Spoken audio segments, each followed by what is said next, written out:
నిజమే, మిరాయిలో వైబ్ మామూలుగా లేదు. అందుకే ఆడియన్స్ అలా కనెక్ట్ అయిపోయారు సినిమాకి. 4 రోజుల్లోనే ఈ సినిమా 91 కోట్లు వసూలు చేసింది.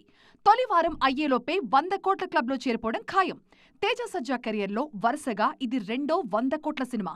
హనుమాన్ ఏకంగా 300 కోట్లు వసూలు చేసి మిడ్ రేంజ్ సినిమాల్లో బెంచ్ మార్క్ సెట్ చేసింది.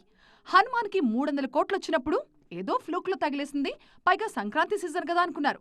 కానీ మిరాయ్ కూడా అదే మ్యాజిక్ చేస్తుందని ఎవ్వరూ అనుకోలేదు. ఓజీ వచ్చే వరకు పోటీ లేదు కాబట్టి దీనికి కూడా 150 కోట్లు పైగానే వచ్చేలా కనిపిస్తున్నాయి. ఈ లెక్కన మిడ్ రేంజ్ రికార్డులన్నీ కూడా తేజ ఖాతాలోనే ఉన్నాయి. ఈయనకు ముందు నాని ఒక్కడే 3 సార్లు 100 కోట్లు కొట్టారు. దసరా, సరిపోదా శనివారం హిట్ 3 సినిమాలతో 100 కోట్లు గ్రాస్ అందుకున్నారు నాని. ఈ లిస్ట్లో టిలో స్క్వేర్తో సిద్దు జొన్నలగడ్డ, F2తో వరుణ్ తేజ్, ధమాకాతో రవితేజ, ఉప్పెనతో వైష్ణవ్ తేజ్, కార్తికేయ 2తో నిఖిల్ కూడా ఉన్నారు. మిడ్ రేంజ్ హీరోల్లో 100 కోట్లు ఓపెన్ చేసిన ఘనత మాత్రం గీత గోవిందంతో విజయ్ దేవరకొండే దక్కించుకున్నారు. ఇప్పుడు అందరూ కాంటెంట్తో వచ్చి సెంచరీలు ఈజీగా కొట్టేస్తున్నారు.